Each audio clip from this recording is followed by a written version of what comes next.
Well, with spring training nearly over, our 2018 division previews continue here on Prime Sports Baseball with Greg Gonzalez. On today's show, we take a look ahead at the AL and NL West divisions with each team's top offseason moves, including the latest World Series futures, our predictions, and much more. As Prime Sports Baseball on Prime Sports Network starts now.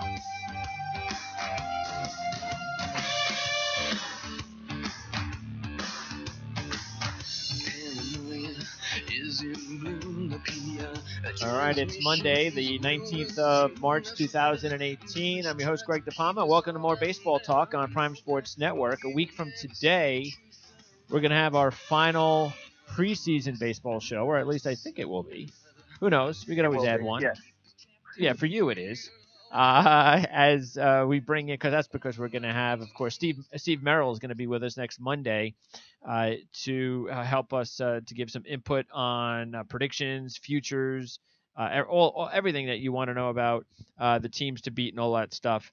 But that's basically what it's going to be, because we've gone over all the teams like we're going to continue to do on this show. So we're going to get all that stuff out of the way here. But then next week's show is just all about predictions and futures and stuff. So Steve Merrill from Covers.com will be with us, and it's possible I might do another show with another Covers rep. So, but hey, you know what? The more the merrier, and baseball's here. So as you mentioned, I think on last week's program, it's going to be here faster than normal. Just to remind us that it's going to be here faster than normal, that it starts in March and not April. Earliest opening day in the last 50 years. Next Thursday. Not this Thursday, next Thursday. I'll be at Camden Yards. Sounds weird, doesn't it? With a couple of beers in my hand. Sounds weird that it's starting next Thursday. It doesn't I think that they finally figured out that it's a really silly idea to have it on the day of the national championship. Because there's always that Monday, which is always that first Monday in April, which is always the college basketball national championship. Okay. All righty. So, if I had to guess. Okay. All right. Any crazy things going on, by the way, as far as all-star games or trips to China or Japan or World Baseball Classics? Anything going on crazy there? Well, I mean, the Olympics is having baseball next year. The Olympics. All right. The Olympics is bringing back baseball for the first time in a long time. The Olympics. When's that going to be? That's next year. No, when's that? That's going to be in the summertime? Yeah. Oh, that'll be interesting. The 2020 Summer Olympics. Who's going to play for? They going to have major leaguers play? I doubt it, because it's going to be in the middle of summer. Yeah, so that would be tricky. They're not going to take a 3-week break, but I wouldn't be surprised if some minor leaguers get invited or sure, college they should. Players. Absolutely, definitely, that'd be awesome. Get those minor leaguers in and those big college baseball players. That's the way it should be anyway for that sport. Yeah. All exactly. right. Let's start first of all with the defending champs and the American League West. Before we get into that, there is a couple other things. Yes. Vargas broke his hand, so he is going to be out for. Wait a second. Isn't that a Met pitcher? That's a Met pitcher. Oh, so a Met pitcher broke his hand. Met pitcher broke his hand. That's a shocking story. A Met pitcher broke his hand. Jorge Polanco, the probable starting shortstop for the Twins, got the old Marte 80-game suspension for testing positive steroids. Oh, jeez. You kidding me? I am not kidding you. So Marte does it last year and Polanco does it this year? Yeah. Well, who is running that organization? Huntington or what? I mean, you got to be kidding me. That would be so – I mean, you can't allow that to happen. I mean, that's just I'm telling you, if I was the owner of Pittsburgh, I'd fire Huntington today. This is the Twins Polanco. Oh, the Twins Polanco. Oh, you said Marte. I figured it was the Pittsburgh. Yeah. Well, I said he pulled the Marte. All right. Well, then I wouldn't fire Huntington then. Yeah, and the Yankees are also reporting that they're going to send Miguel Andujar down to the minors instead of having him start in the majors. Basically. Yeah, well, because they have Brandon Drury, so they got in that trade. How's that going, by the way? How's spring training going for those guys? Andujar, I mean, people are very upset with that Andujar is going to be down there he's got 4 homers, 10 RBIs in 14 see? spring training games. That's it. That's what we said. Watch out for Andujar. But he's going down to AAA, so I guess we're wrong. So, yeah, but it's going to be it'll be Drury, who they got in that trade, that weird 3-team trade. okay. He'll be the starting third baseman for the Yankees this year, and then yep, that's the big news out of baseball. Well, it's kind of quiet, really, if you think about it. Through the first few weeks, there really haven't been a whole lot of major injury news, like long term. Yeah, and of course, it is good. The whole world dramatized the Manny Machado Judge conversation that came up.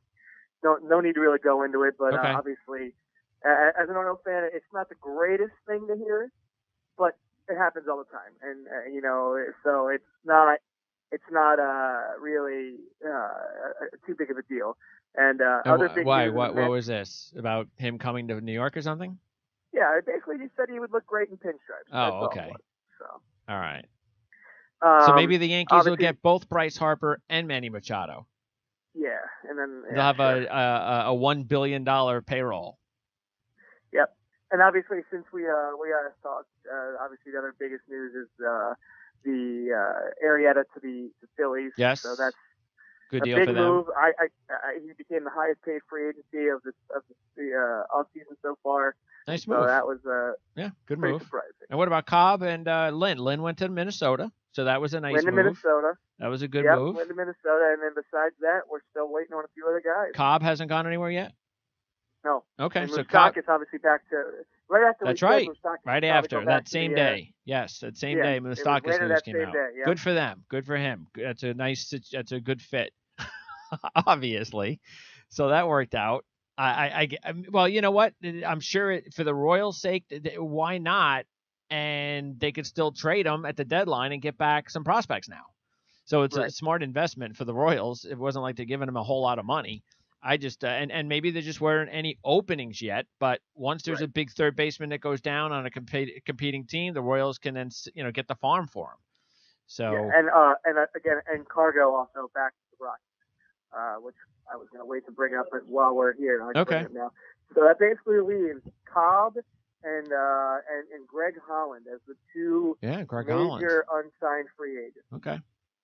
All right, let's start with the defending champs, Houston, and they are 5-1 to win the World Championship. Care of UWager, that's our sportsbook partners here for at least for the month, for the last couple of months, and you can open up an account over at UWager, and if you do that, minimum $100 deposit into the account. If you would like to place some wagers on some MLB futures, they'll give you a risk-free wager of $100. So anyway, Houston's 5-1 to win the championship, as well they should be, because if you look at it, everybody is back from last year's team, and they also get Justin Verlander from the very beginning of the season. All their young, talented players just get older, and of course that's not even old. Don't forget they added Garrett Cole.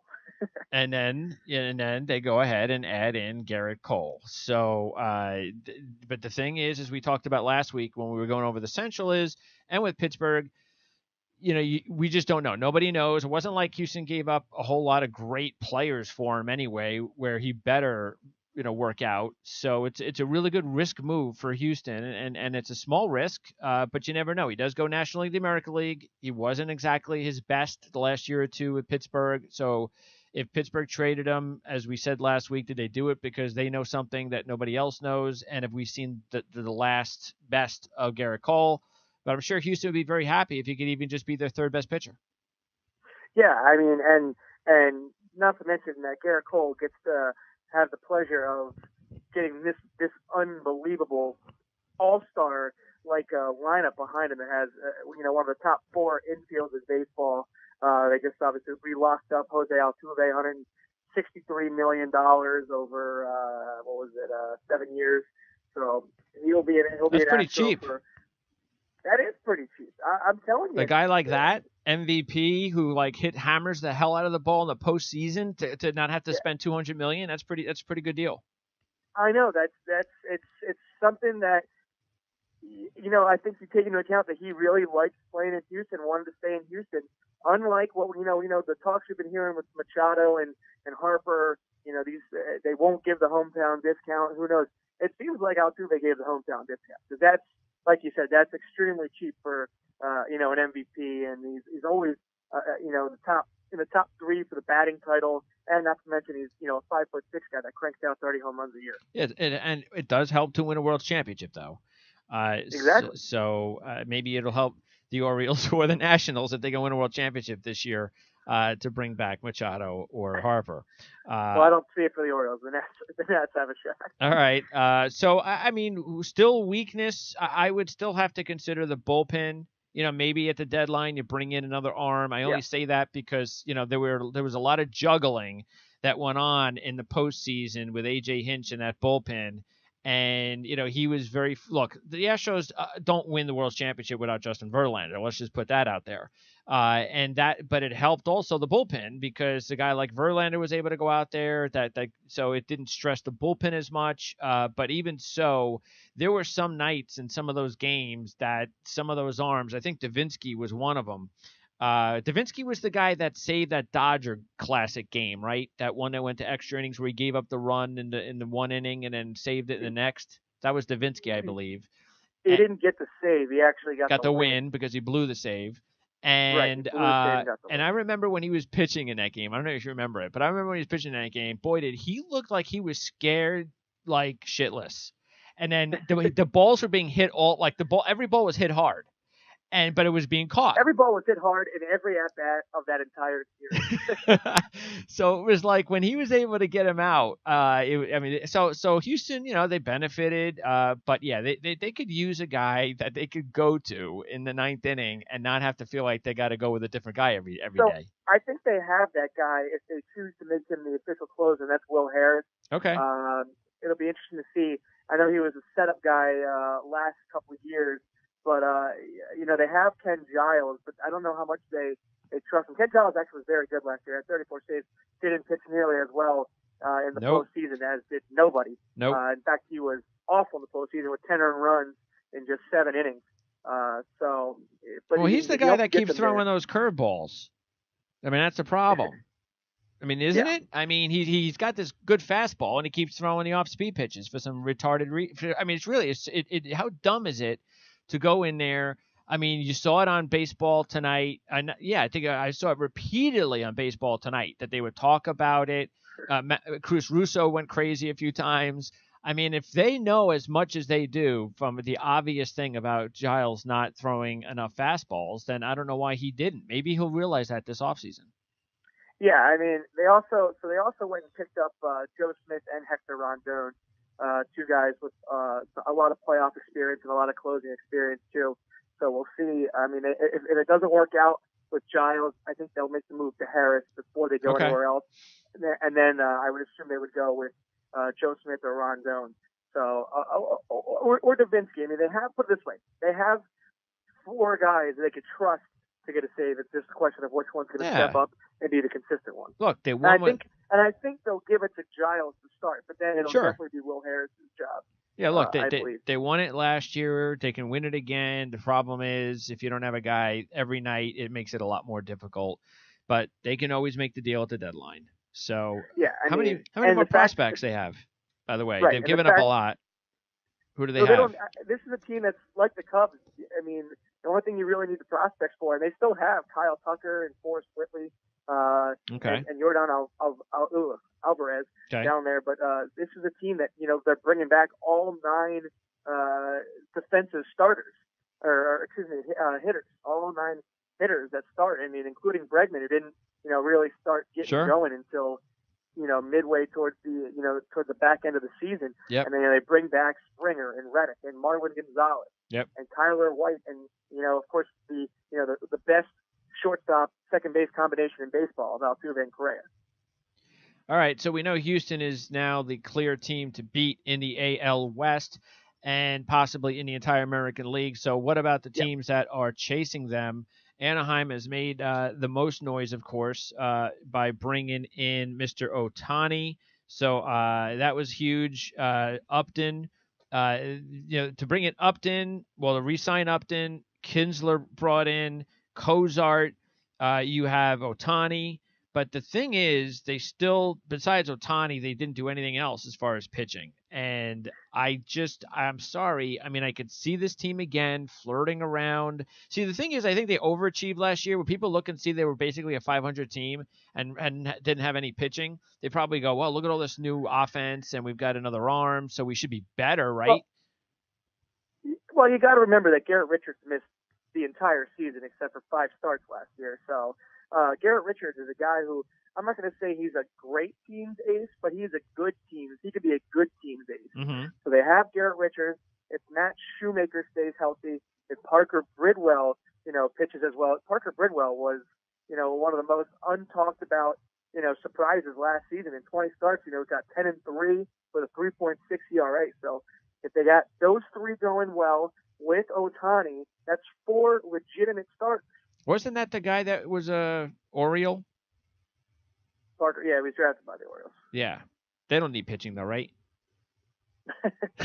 So anyway, but yeah, that was a good point because we talked about him last year. And but that's, you see, the thing is, what do you think? I mean, do you think they have enough then to at least get into the wild card? Well, I think the bigger concern is their bullpen. So, sure, it's the whole staff, really. But yeah, that's. I think that they have 4 legitimate starters. I mean, who knows what? Yeah, but you have to take into account potential. I mean, how rare is it for an entire staff to not have injuries? So that's why they have problems, because if they just have one injury to one of their starters, and we really don't know what Ohtani's going to do. We don't. I mean, he's going to really, on this team, he needs to be almost like their ace, their co-ace, doesn't he? Yeah, I mean, between him and Garrett Richards, as long as one of those guys pitches to expectations, they'll be in much better shape than they were a year ago. That is true. And yeah, but that bullpen is definitely an issue. Yeah, that is also going to be interesting to watch, no question. But then he's not going to. I could see him being a pinch hitter or something like that, but he's not going to be the DH on days where he's not pitching, like what was expected before spring training started. Yeah. And I think it makes sense. First of all, he hasn't hit the ball very well in spring training, and he looks awful against lefty. So he hits lefty and throws right.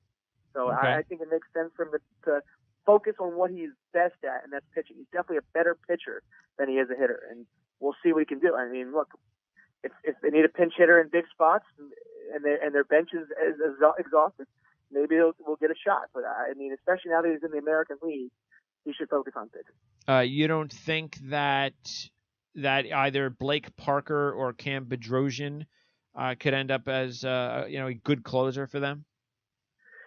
Well, Bedrosian last year, he had an extremely high whip, and he has a very high career whip of like a 1.5, which is not good, not ideal. Blake Parker, here's a guy who's a Cub, who actually had a pretty solid year last year when he got the shot. So I think he's got a chance to be a good closer. I think the job is his. I guess Bedrosian is apparently tops, according to Scioscia in an interview a couple of weeks ago. But I can't imagine either one of those guys being outstanding. I think that they need to. This is going to be a team that needs to get some runs, and they have the line to do it.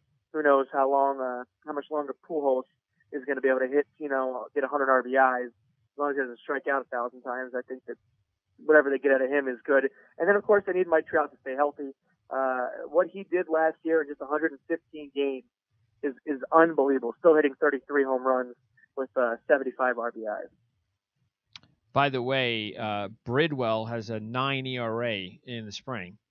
Not ideal. Just got to throw that in there. And okay. Well, look, this is a team that will be, you would think, if all goes well, they're healthy with their staff, they'll be a competitive team by the deadline. And then it's up to them, even though they do not have they have a better farm system than they had, but it's still they got a long way to go. And you just really shouldn't. That's the thing that they really shouldn't do, is if they find themselves in a race, they shouldn't over trade to get into the postseason and start giving up prospects again, because whatever little prospects they have, they should hold on to. No, I agree with that. I agree with that. And they've got, again, a lot of it is, and this is just for every team, we say it every week, a lot of it is if guys stay healthy and whatnot. but this is a team that I expect to be, coming. I think that I expect them to come in second or third in the division. Yeah, I agree. And they're 25-1 to win the championship. I don't think that's happening unless they add in another significant piece, or Garrett Richards and Ohtani wind up pitching both like true number one starters. Greg Holland would make a lot of sense. I mean, they have the money, so why they haven't made the move already, or you have to wonder. I mean, it's got to be financial. I mean, I don't know what their tax situation is, but I know I think they have gone down in their payroll though, haven't they? A little bit. I know they were spending a lot of money before, so maybe they don't want to go over that payroll. But yeah, you would think Holland, unless, who knows, maybe they've talked to him, but he's like, no, not enough. I want more. So that is a possibility. We'll keep an eye on that. That would be a huge addition. Another thing to keep in mind why the Angels, what helps them too, is Maldonado behind the plate, Simmons up the middle, and Trout up the middle. When you have that kind of defense, and Kindler. Yeah, when you have that defense up the middle, that is huge. That really helps you out. Okay, let's go with the team that is. Let's see. Let's go next. I'll tell you what. We'll stay alphabetically. Let's go with Oakland. And the A's are 175-1 as well. They should be. And it just got even worse for them as of a day ago when they announced that Jarrell Cotton, who was going to be one of their top two starting pitchers, will be out for the entire season with Tommy John. A huge blow to Oakland, and it's a real shame because he's been he's only 24 years old. He's been a real talent, and he's just improved himself. Yep. Each time around, and it's a real setback for him. Or he's 26, excuse me. It's a setback for him, and I hope he recovers smoothly. Yeah, and Graveman has been lit up this spring. He's pitching awful in the spring, and he's supposed to be one of their top pitchers. Look, they got a lot of young pitchers, so it's very similar to like we talked about the Reds last time out. A lot of young pitchers on their starting staff. They don't have the lineup though the Reds have. They got some good players. There were some guys. You got Matt Olson, you got Matt Chapman. So they do have some guys that you can start to follow now. They're definitely better than they were last year as far as younger players that are a little bit more now established. Yeah, and I'm interested to see how Stephen Piscotty works out over there. It didn't work out with the Cardinals the last couple of years, but he's a guy that at one time was a top 5 prospect in baseball. So we'll see what happens with him. They did just they were the ones that picked up Jonathan Lucroy. So we'll see what happens there. I think that he'll obviously be the starting catcher, which is unfortunate for Josh Begley, who actually has played up and down, but he's been a good enough player that you thought he could have gotten a shot to start, especially on Oakland would have been a perfect situation for him. That's good. But it looks like Lucroy will obviously be the day one starter. And maybe Blake Trinan is their closer again. See, it's funny because these are the things that we talk about all the time. Guys need to get traded. They need to leave some organizations when things just aren't working out. They got the stuff, but for whatever reason, whether it's market or just the environment, the expectations that were there and you're not meeting them, you got to go. And he did a really good job when the Nats made that deal with the A's, and that was a good deal for both teams because the A's got some pretty good young players, and then Trinan actually became their closer.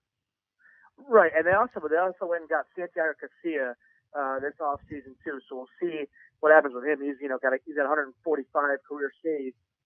He's 37 years old, and it didn't really work out for him last year. He blew 7 of his 23. He was terrible last year. Yeah. Mm-hmm. Well, everybody was terrible last year. Yeah, that's why you're better off with Trinan. But and what about Puck? AJ Puck. I mean, how much longer do you need to give this kid? I know he's about 22. But I think we're seeing him this year, aren't we? You got it at this point. You got it. I mean, I almost expect him to be up come, maybe second or third week of the season. We'll see. Really? Especially that now early? that they lost Cotton, he might have to be up on opening day and in that rotation. Okay. And by the way, one of the players that the A's got from the Nats, Sheldon Neuse, is tearing it up. He's playing third base. He's tearing it up down in AAA right now with 5 homers and 15 RBIs. So they got a good haul. And I really like the kid they got, Jesus Luzardo. He's only 20 years old. He's a hard-throwing lefty.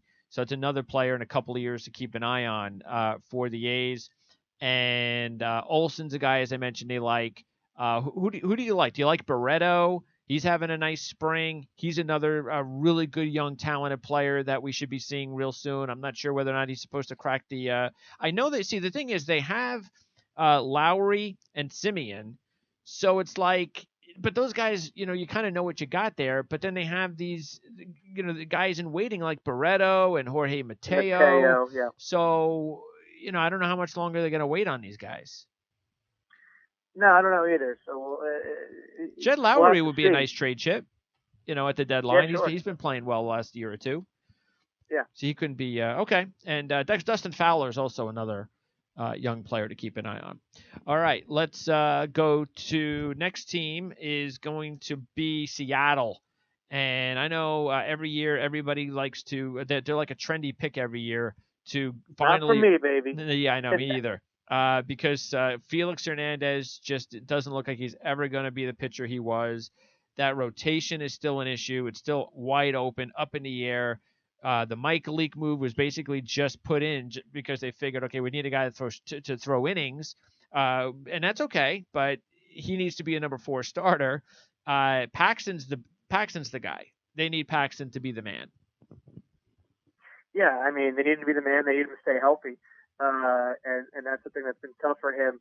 So I think Paxton is going to be the opening day starter. I think that's pretty much a confirmed thing, as Felix is going to be out for at least another couple of weeks. So they got Paxton, they got Ariel Miranda as a guy that they're going to hope he's the lefty with the flamethrower lefty. They're going to hope that he he's ready to go this year, and he started most games last year. They got Mike Leake, and then besides that, I mean, who knows what else they really have as Erasmo Ramirez. So I don't know if I trust to be a guy to start as much. I mean, he started 19 games last year. And was good at times, really good at times, but sometimes had some terrible control issues, allowed 22 home runs. Okay. And as far as the offense is concerned, they have some players there, of course, Cano, Cruz, Seager, and then you bring in some of the young guys. I mean, boy, the turnaround from Mike Zunino has been so huge for them. He's having a really good spring as well, so that's good to know that at least he's picking up where he left off. Zunino at this point he's a top 6-7 catcher in baseball, and a guy that like you said, having an incredible spring. I think he's got something like 10 doubles. He's hitting 315, and he's also he's just played good defensively too. So that's a big help for this team if he could be that next step. He's taken that next step each of the last couple of years. Yep. And if he goes even further this year, again, he could find himself as a top 5 catcher in baseball. And what about some of the other guys that are having good springs? Motter's having a good spring. Vogelback's having a good spring. Segura is the one that's really having a good spring. He's hitting 425. Yeah, he's going to be awesome. He's going to have a great career. Yeah, that was a nice move when they brought him in from Milwaukee. Yep, Cano's been having a good spring too. He's hitting in a 350. D. Gordon's in 340. So their new center fielder. Will be interesting to see a guy go from second base to center field. That's not a very usual transition, but that's what we've got here. That's what we're going to see is D. Gordon in center field. I'll be interested to see what they do with Ichiro. The guy's 44 years old. It's a big deal to have him back. He's not going to be an everyday guy. They have Haniger and Ben Gamel, who both were surprisingly great last year. Ben Gamel hit 275 with 11 home runs and 60 RBIs. Haniger hit 282 with 16 home runs and close to 50 RBIs. Yeah, but hey, like the move, you bring him back, end his career there would be nice. And by the way, Marco Gonzalez, that is definitely a guy that needs to be a key part of that staff. He's pitched well in the spring, and that bullpen. Do you trust Edwin Diaz? I know he was very erratic last year, but he was young. Extremely young. Yeah. So that's why I trust him. He's got great stuff. He throws, 100 miles an hour. He's got great stuff. He also, has the home run bug, and he walks guys. But he's got a pretty solid whip. If he lowers the home runs and the walks, you're looking at a possible, not this year, but a couple years away from being an elite closer. And Nicasio looks good in the spring as well. He pitched well last year in relief, and those are the sort of guys that change their careers from starter to reliever, and it's worked out for him. This time we're going the other way around, so we'll see. All right. So Seattle 40-1 to win the World Series. They could. I don't like that. Yeah, I agree. All right, and then we have Texas to round it out at 150-1. And I think, tell you the truth, I think they're going to finish in last. I think Texas is doing it all wrong. I think Texas needs to rebuild. They have squandered. I mean, seriously, if you think about it, I mean, John Daniels has been there a while, right? John Daniels needs to go. John Daniels has been there for over a decade. And don't you remember, like, it was just about 5 years ago, right? They were in the World Series. And they had like the best farm system in baseball. And it's like what happened with the Niners in football. Like when they lost the Super Bowl, but they had like the next year they had 1 million draft picks, and you figured, oh, well, this is just never gonna stop. They're just on the rise, and it's been all downhill. I mean, Texas has just been awful the last few years with the amount of, and it shows it's crazy you because they have a lot of talent. But it also shows you why when people say you have a great farm system, that doesn't always translate to Major League ball players. Some have, but they had a whole bunch of players, and it just hasn't worked out. Well, obviously the biggest disappointment for them is Jurickson Profar. He was another one of those guys who was a top 10 prospect in baseball. Everybody thought he was going to be outstanding, and he's from the Netherlands. He's got some other great talent from there. And he didn't even start in the World Baseball Classic last year. So, the hitting wise, they've got talent. They've got Chirinos behind the plate. They've got Elvis Andrews, who still every year finds a way to be underrated. People, they don't talk about him much because he's on Texas. Mm-hmm. They have Joey Gallo, who, if he ever was able to get his average up, this dude is an unbelievable. Adam Dunn. He's literally, Chris Davis, Adam Dunn. He's one of those. They got Rougned Odor, who that guy struggled mightily at the. He struck out too many times last year. Yeah. Once per game actually. And then but he hits home started runs. every game. He's a great defensive player, and he still hit 30 home runs. Yeah. And then you got Nomar Mazara, another guy who can crank out the home runs but can't get the average going. So they, I think they were dead last in average last year and like fourth in home runs. And Lincecum has he pitched at all? No, he's still throwing bullpen sessions, but so they have Tim Lincecum, Doug Fister, Bartolo Colon, Matt Moore. I mean, you're looking at one of the oldest pitching staff. It's terrible. I mean, this is why. See, what is Adrian Beltre doing? Seriously, doesn't he want to win? Why doesn't he want to get traded? I mean, they should be trading some of these guys. They should just trade Cole Hamels, trade Adrian Beltre, and you have to rebuild. I mean, the pitching staff, besides Hamels, is terrible. It's been terrible for the last few years. Yeah, and then they go and upset Hamels by saying they want to throw out 6 starters, and he's like, no, that's not for me. I didn't sign up for that. If you're going to do that, you got to trade me somewhere, because I'm not going to be a guy who pitches every 7 days. Oh, he'll be traded. There's no way Cole Hamels will be on this team past the deadline. He can't be. I mean, I don't know what his contract's like, but I can't imagine it's got too many more years left. So they got to, Cole Hamels is a guy who will probably be somebody we'll talk a lot about before the deadline. He'll have to be one of the top. He has been the last 2 years. He's been a guy who's talked about the last 2 years. Yeah. Sooner or later it'll happen. The deadline. And who's their closer going to be? As far as I know, it's Lincecum. No, come on now. The season starts next week.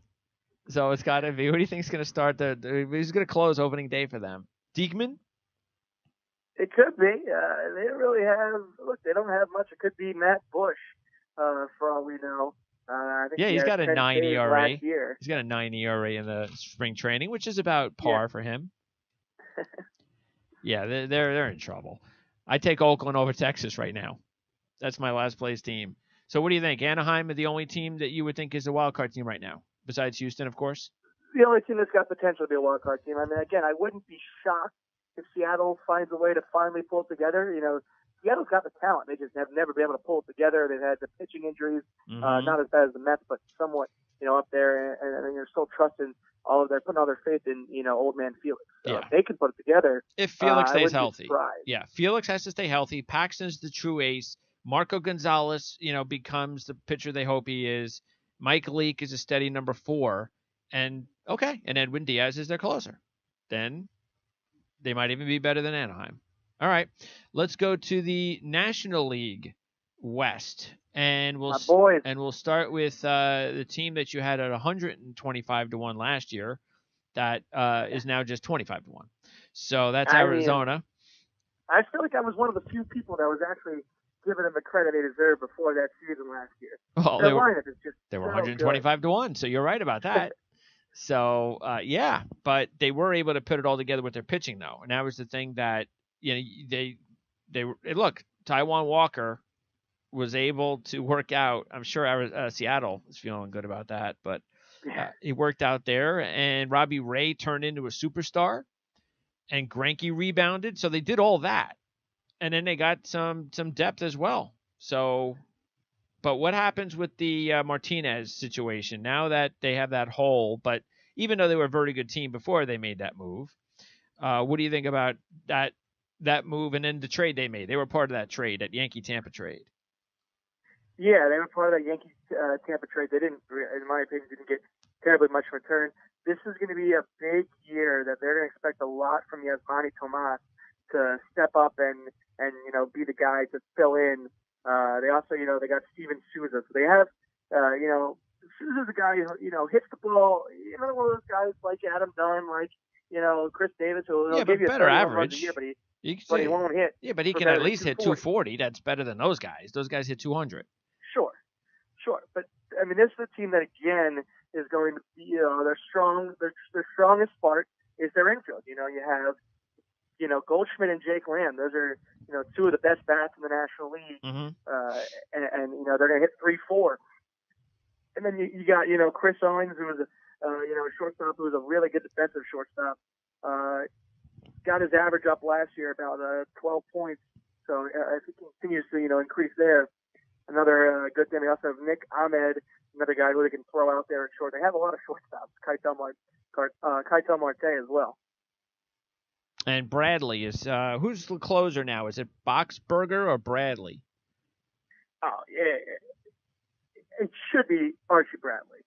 It should be Archie Bradley. Boxberger, you know, first of all, didn't close at all last year. Sure. And he pitched fine. But you know, wasn't a closer. Archie Bradley is one of the most, you know, his stuff is just unbelievable. Sure. So I think it's got to be him. Okay. Yeah. I mean, it's translated nicely. Again, another situation, and usually this happens after 5 years of you know, 4 ERAs, and when you're a big time young prospect, they went right to the bullpen with him after a year, and it's worked out. So look, I'm sure he'd like to start, but hey, that's why he does need to close, because if you're going to make him a reliever, and he'd probably, I'm sure, like to start, you better at least give him the closer's job. So. Yeah, no, I agree with that. And another thing they did, they re-signed Patrick Corbin for a $7 million one-year deal. So he'll be another starter. Obviously, the biggest concern right now is the Shelby Miller timetable. He threw a bullpen session this past week, but that was really the first he's been able to do. Okay. So he's definitely probably at least at best a month and a half. That's okay. Away from game ready. Because they got Corbin and Godley, so yeah, I think they'll be okay. They can get Miller back in a couple of months. They don't have to rush him. So yeah, it's just about, look, it's basically Souza is the one that replaces Martinez. That's really what it is. So yeah, Souza with the combination of Tomas and they need AJ Pollock to stay healthy. This guy true. Really needs to stay healthy. That's true. All right, so Arizona 25-1 to win the championship, care of you wager. So let's now go to Colorado, and you know, contrary to what some people think, I don't know. I honestly don't think I see any improvement. I see No, there is moves. none. I see There is moves. I none. see lateral moves, but I don't see anything where I go, hey, they've got like it's not like, okay, Wade Davis is a nice pitcher to have, but you had Greg Holland have one of his best seasons. So it's like I don't see that as an improvement, and they didn't bring in any veteran arms in the starting rotation. So this is the same team basically. They also they also re-signed Jake McGee.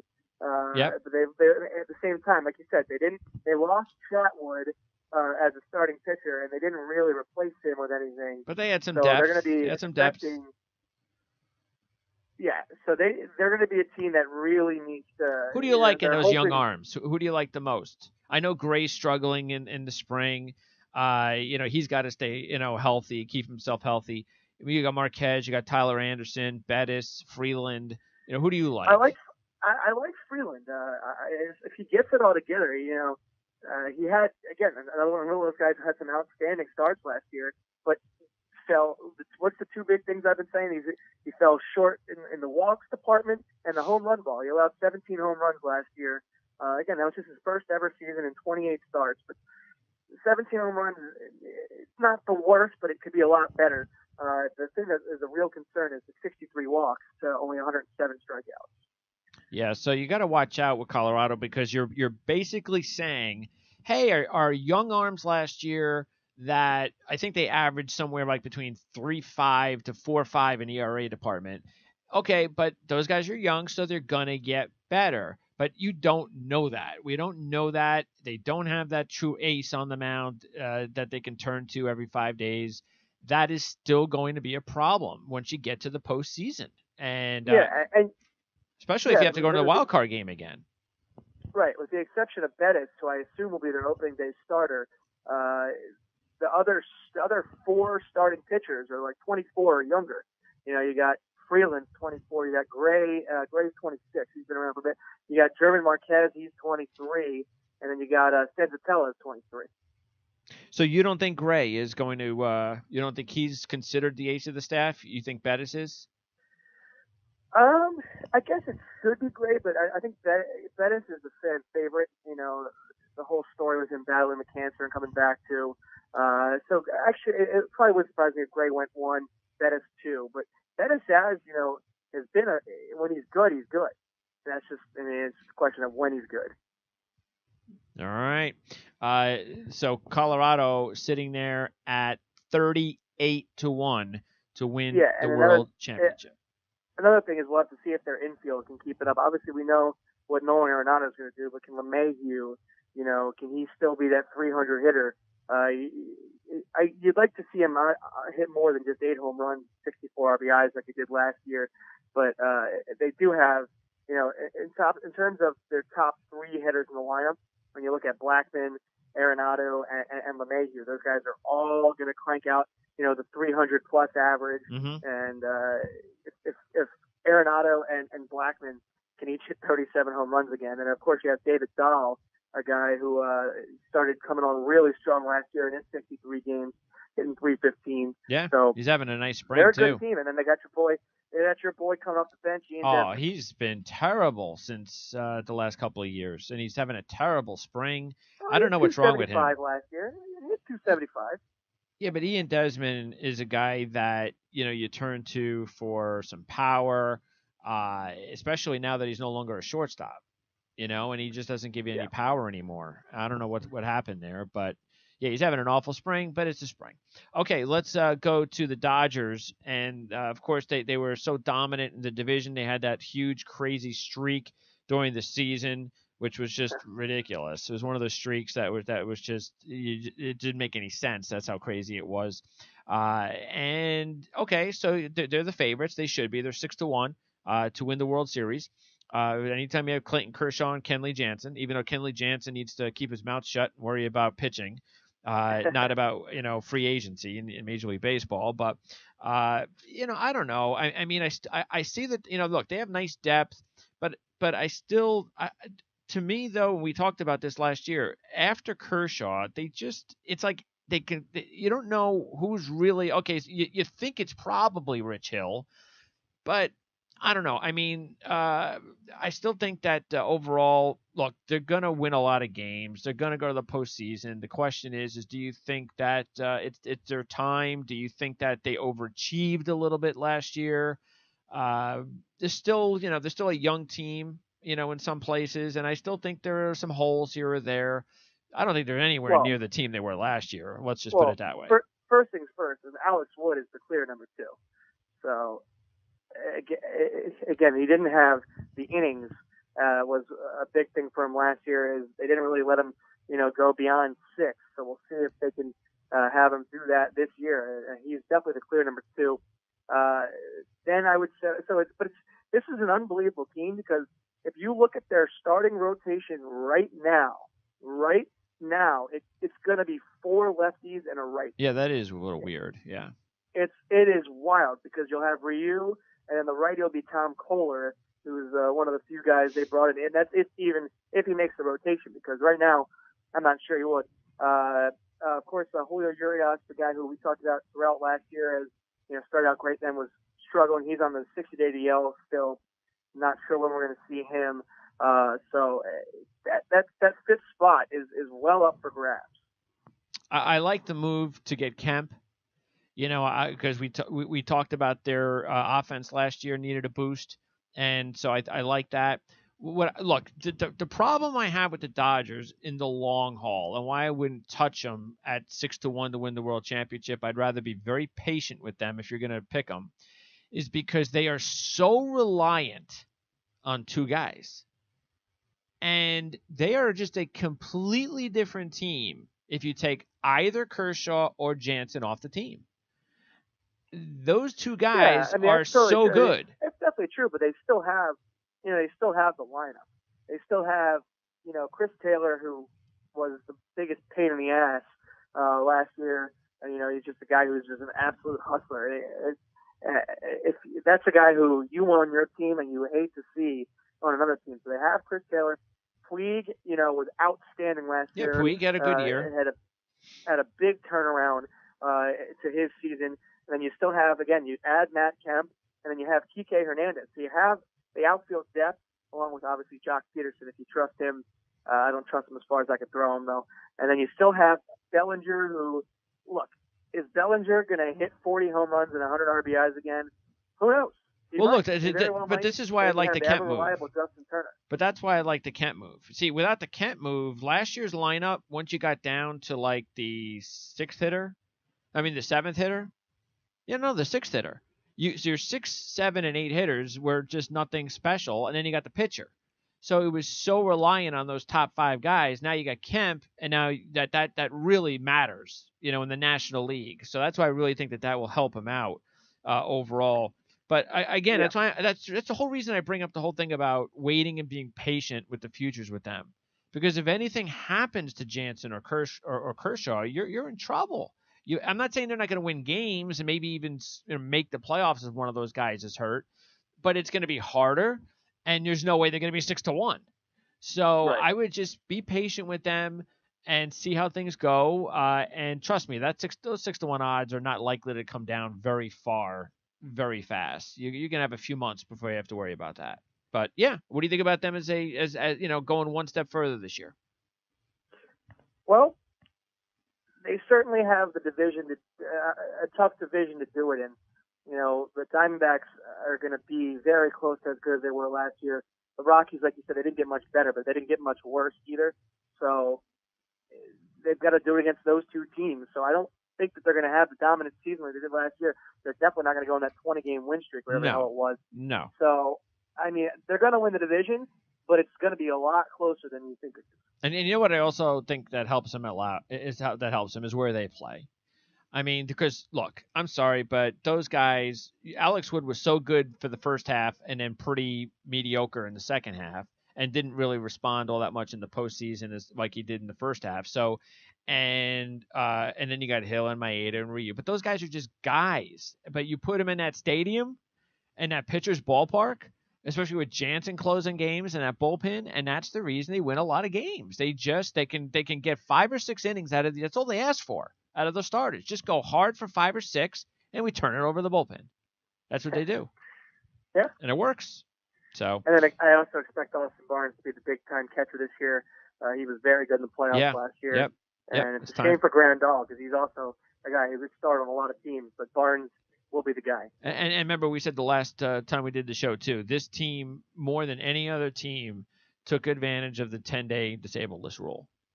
Right. So that helped them keep guys healthier, didn't wear them down as far as the starters, and that's something that almost worked for a championship. Okay, San Diego's next at 200-1. But I think Padre fans are happy. I mean, they're making some moves. You now have Hosmer and Will Myers, so you've got a couple of guys. You've got a couple of other young players to keep an eye on. But the next step, really, like any team, is you got to start finding like that next ace. Like, do they have like an ace in the system somewhere? Because you talked about Fernando Tatis last week, so even he's going to be coming soon. But they need to start finding some some pitchers that they can also look out for. I don't know if they've got any of those guys on the roster right now. Well, they've got a guy for the future, but he's definitely not ready yet. Mackenzie Gore. Okay. He's only 19 years old, but he's already the number 2 prospect according to the Prospect Watch. But again, he is not going to be ready yet. A guy that they're going to hope could be more ready sooner rather than later is Cal Quantrill, who's one of their top right-handed pitchers. So okay, we'll see. There's not much there though. I mean, Gore is the guy of the future if he progresses as well as everybody hope he does. So. All right, and so but those are guys to keep. I mean, it's just about the future for them, but they'll be better than they were last year. It's just going to be a few more years. That's all you can say. But it is nice to see that at least they bring in Hosmer. Who's the top offensive player you like? Young hitter you like on their team? I like Austin Hedges, who's the catcher. If he gets his average up, he's got some real pop in that bat. And obviously I like Manuel Margot, who's a guy who really started playing well down the end of the season. Started about 130 games last year. He's a stolen base threat too. He's a good outfielder. And then of course I got an old guy that I used to work with back in the day, Hunter Renfroe, who I used to broadcast his college baseball games, his summer league baseball games. And he had a great season last year with 26 home runs. All right, and maybe they'll get lucky, and Chase Headley will remember what it was like when he was an all-star third baseman for the Padres before he got long time ago. Yeah, before the Yankees took him over. All right, so that's what's going on in San Diego. We wrap it up with the Giants 22-1 to win the championship. I'm a little surprised. Not that I don't think that they're going to have a good year, but I was still a little bit surprised to see that they were getting low numbers like that after the season they had. I mean, they won 64 games. So everything basically that could go wrong went wrong. We talked about it on the show last year, that how old they were. And once you lose Bumgarner and the age that they had, but it was also disappointing were some of the other starters, the Moores, the Cuetos, the Samardzijas. So that's really what it is all about again, though. They need Bumgarner to be Bumgarner. They need Cueto and Samardzija to be better. And they need Melanson to be better. And if that happens, the offense is better. Of course, you bring in Longoria. So if that happens, then, okay, I can understand why especially, I think this is a team that will be clearly better if they can get to the postseason as opposed to the long season. No, I agree with you. And you're talking about this is going to be the oldest starting lineup in baseball by far. I mean, you got a 30-year-old catcher in Posey. You got Brandon Belt, he's 29. Brandon Crawford, he's 31. Longoria, 32. Panik is the youngest guy in this starting lineup at 27 years old. There's a lot of teams that have all 7 or 8 starters in their starting lineup that are younger than 27. Well, that's see, they're going to need to figure out what they probably need more than anything is again, they also need to do that Dodger thing, and not just for their pitchers, but for their offensive players too. They need to give guys a week off here and there, rest your body, because we can't have you go down for 2 months. We don't have the depth in the farm system. So they have to take care of their guys. They'll break down. But again, Right. mostly importantly is that pitching staff, the Cuetos, the Samardzijas, and the Well, Melancons. I wouldn't say mostly important because they need to keep McCutchen and Hunter Pence and Brandon Belt and Posey. These guys all got to stay healthy. Yeah, but see, I actually a lot of old bodies that they got to help that they have to stay healthy. I guess what I mean though is that because I do believe that with McCutchen and with Longoria that instantly, and of course Posey, you're going to have an offense that's going to be better than it was last year. No but question. The pitching, there's no way this team's going to the postseason unless they get more pitching than Madison Bumgarner. They got no shot. And again, that includes the bullpen. I mean, Melancon got $60 million, which I was so happy that the Nationals didn't fork up $60 million for him. That was nuts. But I don't know. I mean, I don't know what you've heard as far as whether and will Brandon Belt actually put it all together? I mean, he's got the talent to put together like a monster season one of these years. But that's on offense. Yeah, I mean, for a lefty, if Brandon Belt played in Yankee Stadium, he'd be a 25, 27 home run guy with 75 RBIs, 80 RBIs. But he plays that is the deepest right field in baseball in San Francisco. So it's really tough for lefties to pull the ball over that 25-foot wall. Yeah, let's see here. See, this is already a bad sign. Samardzij's ERA in the spring is 10. That's not good. Let's see. Cueto hasn't really pitched a whole lot yet, so there's still we'll wait on him. Who else is rounding out their rotation, by the way? Because that's 4 or 5 is Block. Block's one of them, right? He's going to be probably one of the guys. Block and I know they got Stratton. I don't know if he's going to. I don't know. Again, it's. So not only do they need those guys to pitch well, but they need to make sure at least a 4. They don't need a 5, but they need at least a 4. So I don't know. Well, Block's been good. I think he'll be probably their number 4 guy. And I would guess if I had to guess, Stratton would be the 5. Samardzij's not been good. But Cueto has been, he's been better. He's only pitched twice, but he's been better. And of course, Bumgarner's been, just outstanding. How do you pronounce this guy's name? Dugar? Stephen Dugar? The young outfielder's having a really good spring, and he's one of their top prospects, and that'll help him out. Again, that these are the types of guys that are going to need to help out and to give some of the older guys rest, because you can't count on Hunter Pence. Is he still around? Is he still have those crackly bones of his making it out to the outfield? Yeah, Hunter Pence is around, baby. How come he doesn't go to the American League so he could DH? I mean, that guy's bones. He loves it out there. He loves them, and they love him. All right. They love Hunter Pence. All right. So, what do you think? Would you a 22-1?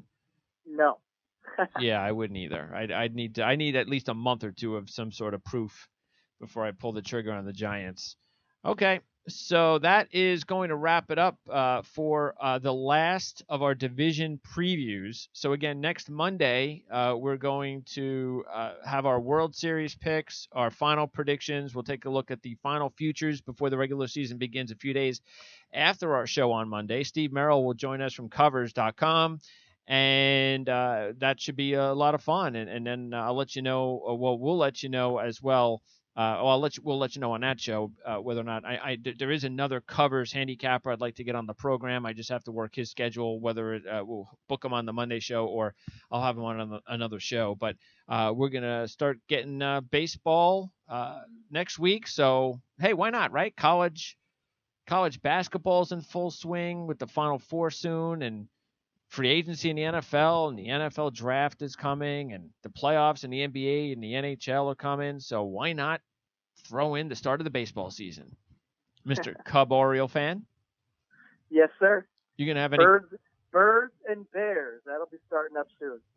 Birds and Bears. Birds and Bears. I like that. That's a good title for the show. That'll work. It's going to be the show. I'm thinking it's going to hopefully be a Tuesday or Wednesday show. Either weekly or bi-weekly. Okay, sounds good. I'll be waiting for that message to get you ready for that show, and That's coming soon, but we'll talk more baseball next week. We'll have several shows to get you ready. So appreciate your time, Scott, and we'll talk to you. Well, we'll talk to you on Wednesday for our Sweet 16 preview. Yes, sir. All right, that's Scott Zolatoro, and we will, again, talk to Scott. We'll talk to our covers rep, Steve Morrill, who will be with us again also for college basketball on Wednesday, and then Steve will be with us on Monday for our baseball preview show here on Prime Sports Baseball on the Prime Sports Radio Network. Don't forget to follow us on Twitter at PrimeSN, and also, as I mentioned, go to UWager, click the banner, get the $100 offer, and also go to Covers and check them out. Covers.experts.com. Check them out for all of their top handicappers, including, of course, the ones that have been on our network with our shows. So for Scott Zolatoro and Greg DePalma, this is Prime Sports Baseball. We'll see you next time.